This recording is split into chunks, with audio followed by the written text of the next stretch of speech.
Hi, everyone.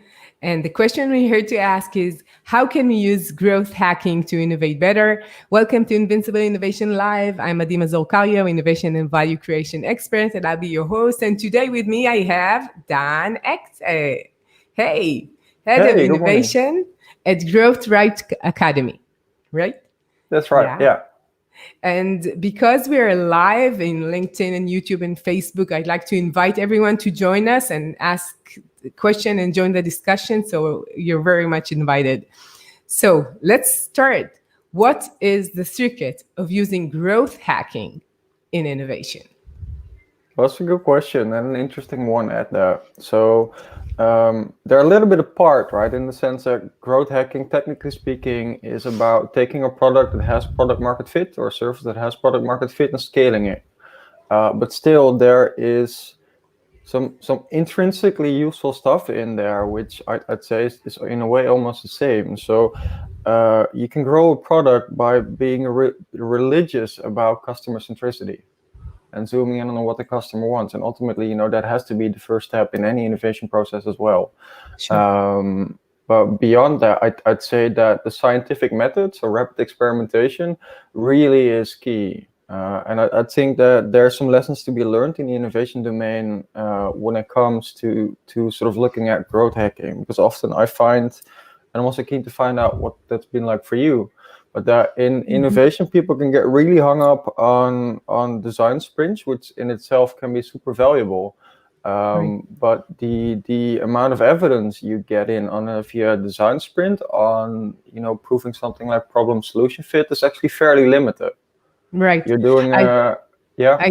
I totally agree. I've done lots of design sprints and it has its value, but it couldn't stand alone. You need to do all the preparation before and you need to know where the market is and where the clients stand. And when you have something done, you need to really check it out and to talk to your clients and really validate it outside. Without these two parts, you don't have like real meaning. So it's like very fun and energetic, but in many cases, you don't get through and create something really and go about and execute it. And without these two parts, you cannot execute an idea. So ideas itself has no meaning. Yeah, exactly. And I guess that's kind of where the term innovation theater comes from. People kind of get stuck Yeah, in all these sort of really fun workshops, but they fail to right. get to the point where you actually, validate a business model. And that ultimately is the point of innovation. I guess to answer your question more directly, for me, the quote unquote secret, in growth hacking is speed. Right. I mean, the term Yeah, hacking kind of implies that it's a bit quick and dirty and all that stuff, yeah, which is true. I mean, it was kind of a revolution at the time within the world of marketing because it used a hypothesis-driven process, so experimentation. But then the second major sort of new angle in there was the use of tools.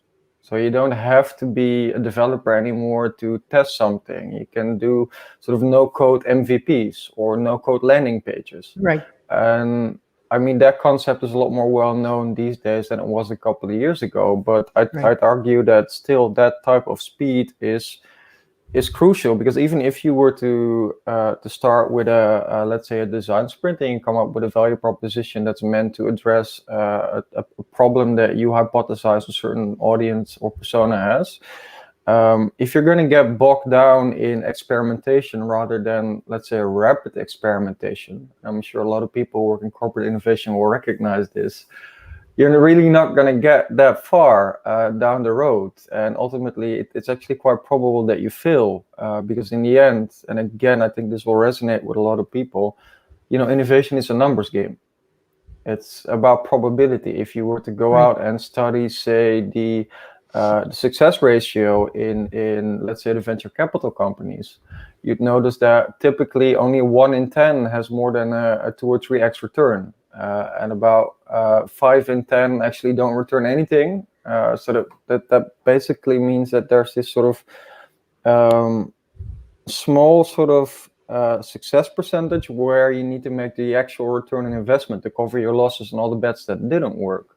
Yeah, So speed is what will get you through that process more quickly and will allow you to get to meaningful results. So right. I guess I would add reduction of risk too. It's speed, Yeah, and you need to check it out as fast as you can in order to reduce the risk of the money and the resources that you invest in something. And once you check it and check it fast and you validate what you're doing as fast as possible, you can know if you're in the right direction or not. If you go in a certain direction for a long time, investing lots of time and resources, and only in the end you find out that it's not the right direction, you wasted so much energy and money. So it's like sometimes it's something that you cannot really yeah, manage. for sure. And especially in organizational context, you're also at risk of losing the buy-in that you need within the Right. wider organization to move. And that Yeah. is a massive risk. Yeah, the So trust that you build yeah, and the promise. So you have a promise and you need to deliver in the end.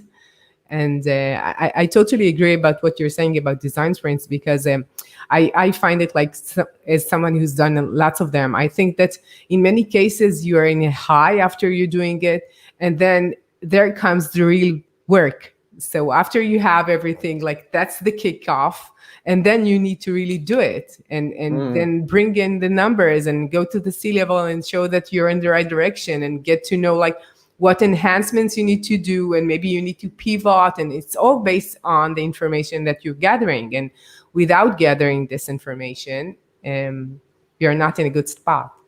yeah.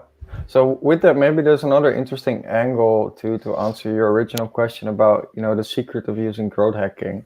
So apart from experimentation and no-code MVP tooling, I'd say there's a third angle which is crucial in growth hacking. That's kind of the realization that you can de-risk your experiments, kind of building on what you just said about managing risk, um, by looking at what's already been proven, not necessarily in your team or in your company, but in general in the market. And obviously the growth hacking angle to that would be to use, let's say, a tool such as, for example, SEMrush, to figure out what best practice is in terms of search engine marketing, or maybe to find out if there's a certain keyword out there that's still relatively cheap that you could use.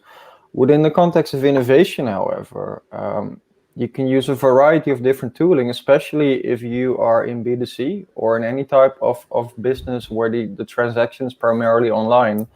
And you can work out to what extent competitor propositions have been successful. And I would Right. argue that that is a key leading indicator in de-risking your efforts. I mean, Sure. if, for example, you were to go online and use a variety of tooling to figure out that this idea that you have actually hasn't worked before, I'd say that's a clear red flag.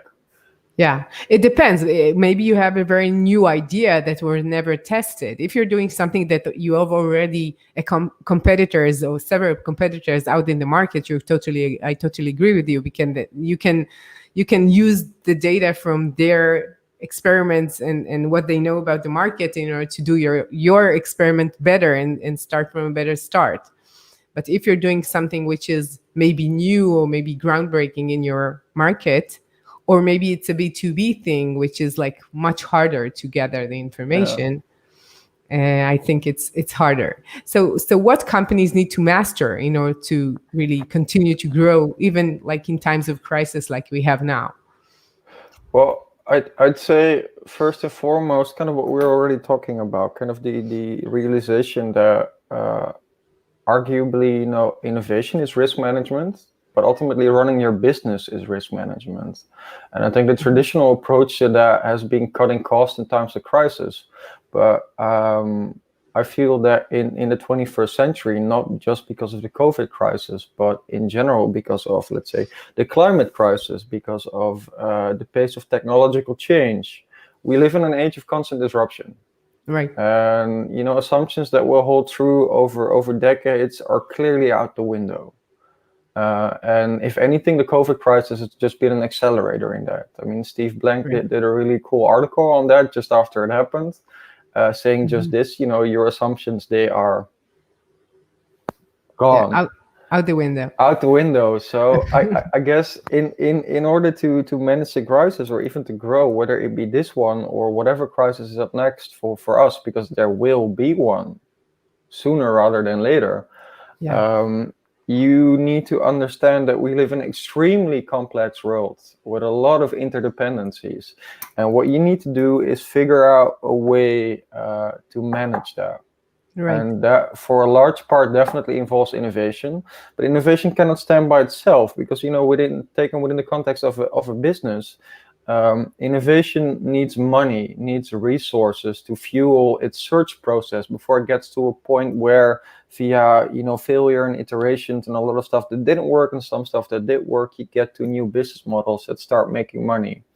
Right. That money needs to come from somewhere. So typically, you need to have a chunk of your existing business, right, that still Yeah. generates that cash, and that in itself is striking that balance can be quite Yeah. hard. Yeah, I think that in general, doing innovation, and as you said, we're changing all the time. The market is changing, clients are changing, the world is changing, and you need to manage it. And companies who have the capabilities and the expertise of doing that could manage better the crisis, because crisis is actually a change which is much faster and bigger, and that's it. It's a change. But I think that what we see right now, that most companies are going back to their core, to what they already know, to what they're already making money of. And they're saying, okay, we can innovate afterwards. Although, because everything has changed, it's just only delaying what you should do, and maybe losing points in the market, and maybe others, maybe your competitors will go with the flow and do something like much bigger, and you'll stay behind. Yeah, well, I mean, I think there's a lot of examples out there, and a bit of a cliche one is Kodak, who were actually first to market, and a lot of people don't know that, with a lot of very innovative stuff. They actually built a website where you could share photos, much akin to what the first Facebook looked like.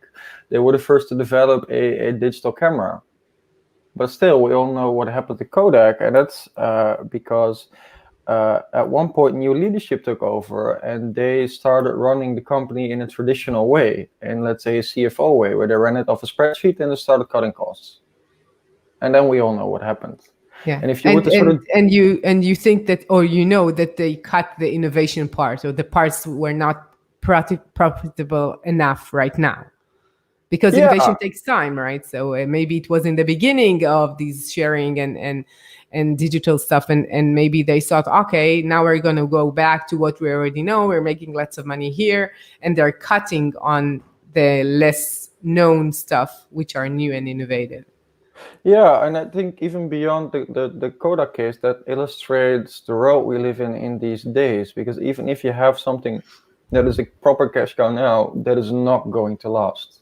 And that's not just because of COVID. I mean, a big team is just digital, Right. right? And that won't stop. I mean, there's been plenty of research by whether it be McKinsey or the World Economic Forum, you name it. You've probably seen it in the clients you work with, listeners who have experienced it in their daily lives, in wherever. This revolution is not going to go away. No. It's going to keep on coming. So I guess what to answer your question, what companies really need to master, in my point of view, is a couple of different things, right? They need to understand that we live in an extremely complex world with a lot of uncertainty. So that means that long-term planning is out the window. Instead, you need to master a process of experimentation to figure out your most probable path to success. Right. And that most probable path that will keep on changing. So you need to keep reinventing that. And in that, you need to strike the right balance between, your portfolio management, the life cycle of the different sort of business models in there. Where are they? And how do you sustain your overall business in the right combination between explore and exploit? And in doing all of that, you need to have a relentless customer focus. Because that's the only way to go about, validating any business model. Because ultimately, what you're trying to do is deliver value to clients or customers, whilst generating value for the company. Sure. Right? And only And when then, you match the two, you can really make money. If you don't, one of the parts needs to go together with the other one. yeah, And you need to measure it all the time in order to see if something changed, and maybe something is different outside. Maybe you have potential clients that you are not addressing, and you need to do that. Or maybe your current clients are starting to think about the competitors as a good option, and you need to be like all the time and to know where it is. So what kind of measurements do you think they need to, like, going into the details of? Um, Yeah, I think there's a couple ones that people who are in innovation probably live by, right? So something like cost per learning, experiment velocity, learning velocity, all of that is very nice because it tells you something about the speed at which you're learning, and ultimately that is how you go about managing not just innovation but your business these days. Right, you need to Yeah, learn what the customer wants, and at the same time, you need to learn how you can deliver the customer, kind of like what we're just talking about, how you can deliver them value whilst generating value for yourself. yeah, Um, so any type of metric that tells you something about how quickly you're learning, what the quality of that learning is, how much money you're spending on those learnings, because obviously money is a scarce resource as well. sure. And then something like a knowledge to assumption ratio as well, where you understand how validated or invalidated the business model is. Um, and I'd say there's a hidden one that's actually quite important as well, which kind of relates to the skills gap in a way. Because if you want to set up an organization that can learn, and that's actually something we haven't addressed yet, I guess, is you need to have not just money to sort of make it happen, but people, right? And those people need to be equipped with the right skill set. And this is something I'm sure a lot of people, especially if they work in the corporate field, might recognize. Um, your teams need to be composed of people that, when put together, have the right skill set to operate quickly and independently and learn what works and what doesn't. So I think the to answer your question, some of the stuff that I mentioned, such as cost per learning, experiment velocity, in a way they are lagging indicators because they tell you something about the output, which is learning. Yeah. If you want to get ahead of that and predict it, you need to start having a look at the skills gap in your team, because that is a leading indicator of the quality of the learning process in your organization. Yeah. And these like experiments that you're doing, you're gathering information and learning about your market, and you're learning about if it's the right direction. And it's really hard to measure all the time, because sometimes you learn something and you don't have a scale saying like, this is very important, this is not important. It's like only 5 important, not 10 important. So it's really hard to measure. And we know that if we don't measure, we don't know if we succeed, and we cannot really rate anything and see what, like, especially in innovation that could take for years. It could take, like in any startup, it takes time, to learn exactly what to do. It's like, it's very fresh, and it's the same when you're doing a new initiative within a corporate. So, or a change, you can take your current product and reinvent it. It's very, very similar. So in order to do that, you'll need time and resources, and sometimes lots of taking your time and being patient, which is hard. So if you don't measure it all the time, sometimes the management lose patience, and Yeah, that's hard. yeah, absolutely. And I guess with that, it depends a bit on the type of organization you're in, but especially if you have a leadership that you have to report to that doesn't have that same type of understanding, right, about the importance of learning, it's probably up to you to find some type of metric that they do care about, and somehow produce enough meaningful progress on that metric, typically some type of ROI, Right. to sort of keep them satisfied, because ultimately you need their buy-in, but at the Right. same time you need to be making meaningful progress on on the metrics that really matter, so the quality of your learning process and the speed at which you're validating new business models. Right. So and it's and what you said about the skills is like the other part. One is the process, and one is like who is taking part in the process actually. And one of the things that you could learn is how to relate to the unknowns, which we really need to know right now, how to live in an unknown, and how to experiment and keep curiosity alive when you're a bit afraid. Maybe you want to go back and just like as an organization, and as a person. We talked about the situation in Israel, and it's very to the extreme. And sometimes companies or leaders in companies, which is like the same thing, tend to be very facing the unknowns. And right now, this is where we are. They are going back, and they don't have the capacity to hold the unknown, which is really big right now, and see what it could be, Yeah, which is hard.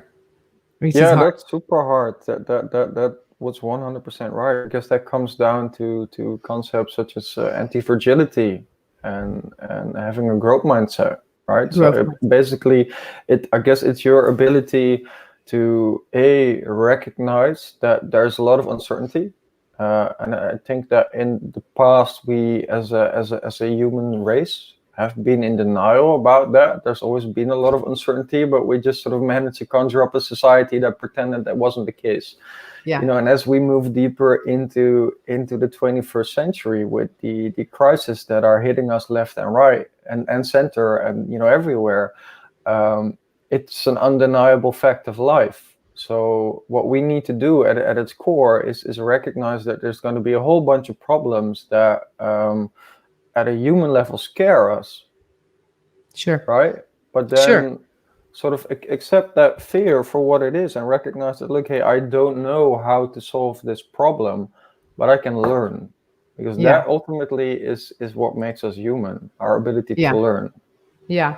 I think it's related to what you said. Like growth mindset is exactly that, saying like, yeah, it might look like right now I don't have a solution, and maybe I'm even failing right now, but I can grow my capacity. I can grow my skills. I can be better, and I can learn while doing so, which is exactly what is needed right now. Because once you are freezing and you're not doing anything, it's really hard to grow from there.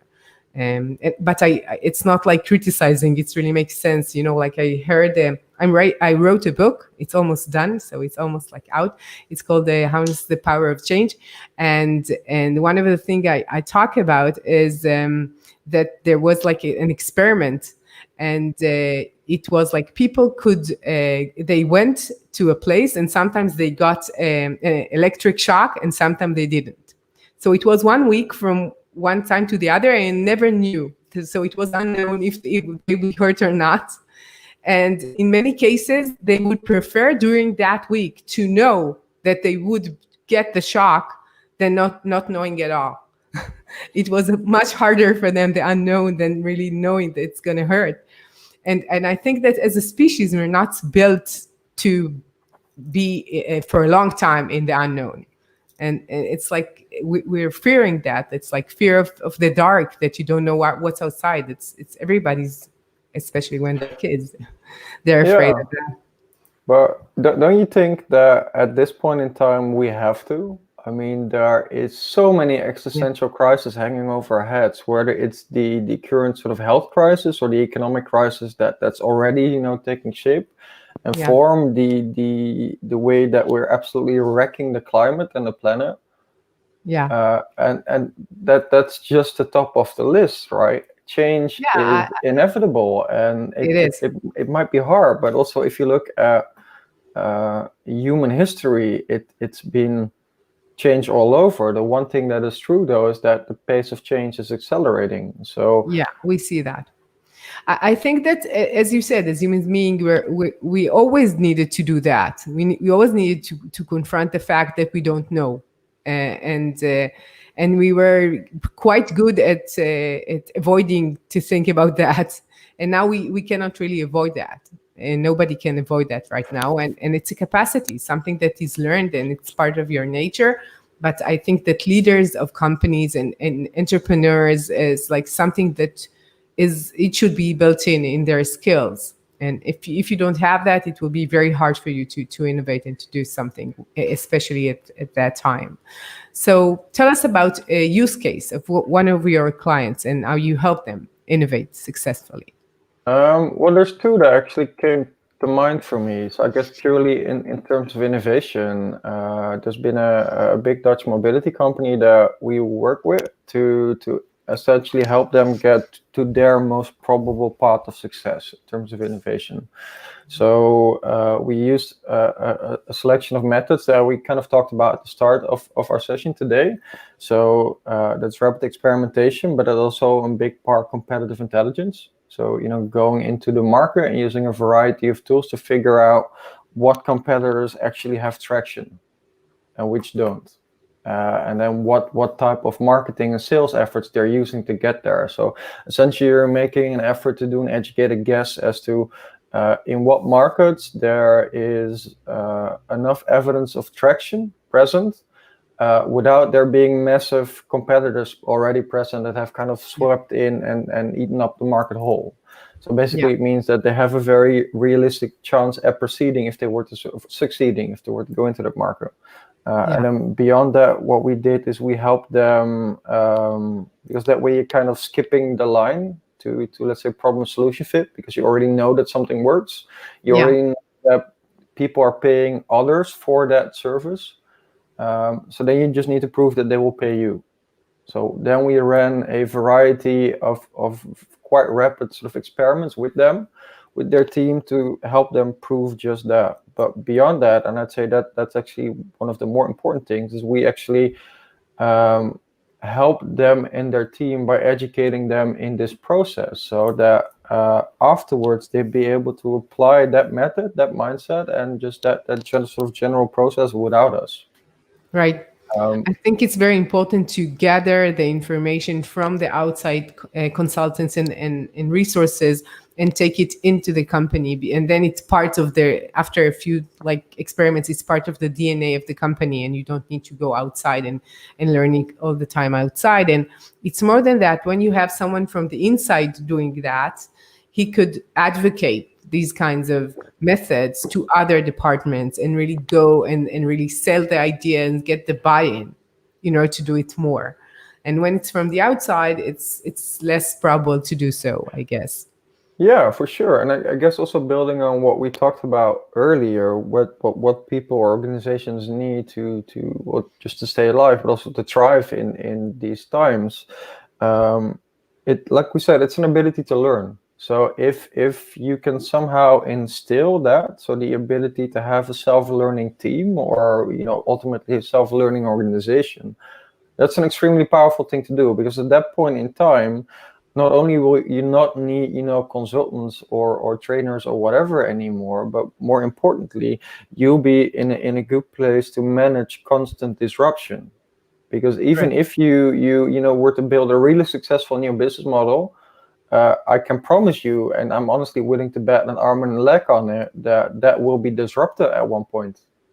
Yeah. There is a product life cycle to everything these days. Yeah, like 20 years of my career, I worked only in tech companies, and some of the people that I talk to come from tech companies, and for example, like Google, and Google don't talk about innovation. They don't have that word because it's part of the DNA. Everybody's trying to learn and grow and gather information and learn from it and do something better. And experimentation, it's part of what they're doing, and they have the tech abilities and the skills and the expertise in order to do so.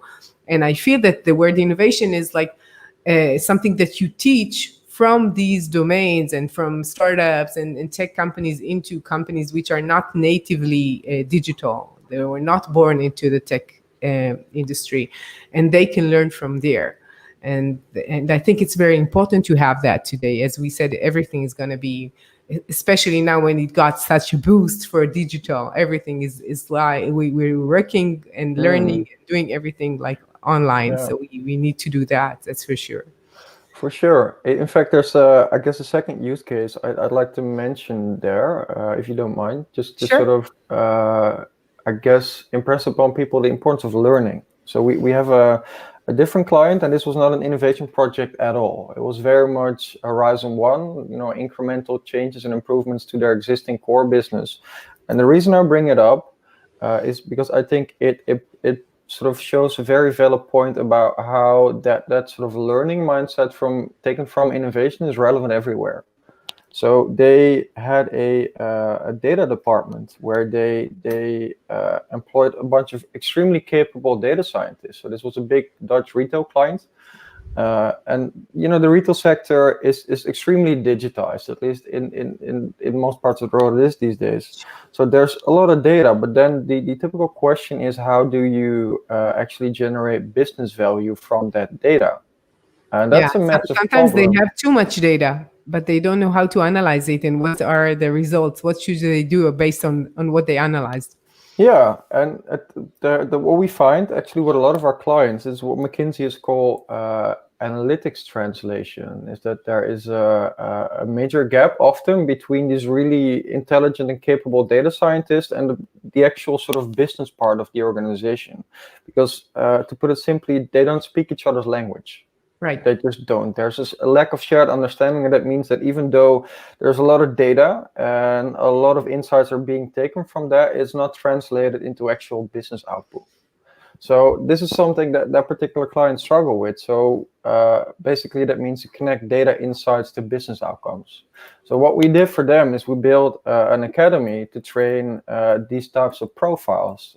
So analytics translators that can connect, those two roles, those two languages, effectively allowing the business to learn better. In this case, obviously in Horizon 1, right, incremental stuff. But the reason I bring it up is because our key stakeholder has said that she's seen real behavioral change, in the team, leading to, the desired business outcome. So Yeah. I guess the point I really want to stress here is that kind of like what we talked about earlier. If you want to navigate, the constant change that is present today, you need to always be learning. And you need to Right. make sure that, across your different functions, your people are equipped with the right skill sets and the right motivation to go about, that learning business. Sure. I think that what you just mentioned is related to one of my earlier episode in this show, and we talked about co-creation. I talked to Martin, and he said that the fact that you're creating together is really essential, to change and to innovate and for change makers. And without that, you cannot really do anything. Like the importance of collaboration and co-creation is much more needed. So I guess it's related to that. So what's your number one tip for change makers and innovation leaders? Yeah, that's a good one. I guess there's a plethora of stuff here that you could mention, right? Whether it's about managing your stakeholders or striking the right balance between explore and exploit. But ultimately, for me, it will be a personal one. I'd say that be humble, be empathic, be creative, stuff like that is extremely important. I mean, we all know Steve Jobs sort of cliche, stay hungry, stay foolish.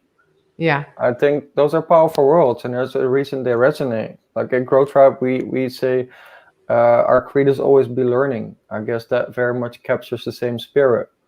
Right. And for me, that really has been the one thing that has allowed me to sort of grow and develop myself personally, and with that drive my career, play a part in driving the success of the organizations that I work for, in the past driving my startups.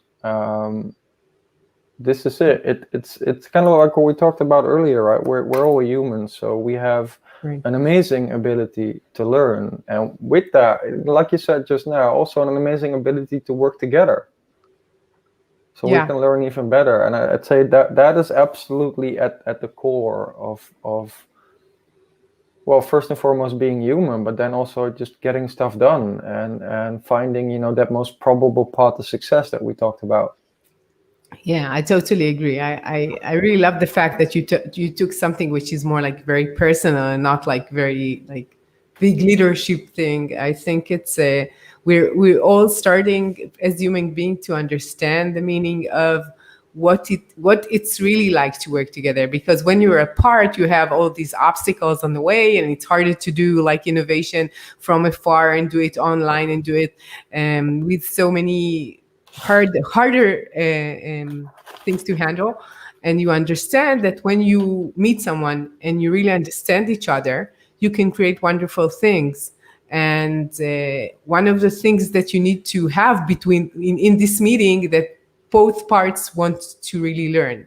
And if one or the other doesn't want to learn, it will never work, because it's not, we need to do it together. And in general, when I think about what happened in corporates worldwide, you see that from a pyramid, it went more to a net, because you have more power within a net than if somebody's on the top, he makes a mistake, and maybe he's a very smart person, but still, if he makes a mistake, it could collapse everything. And then we're collaborating it, and some of us know more, and we are learning, and we're joining brain power, you have more capacity there. So I really believe in that.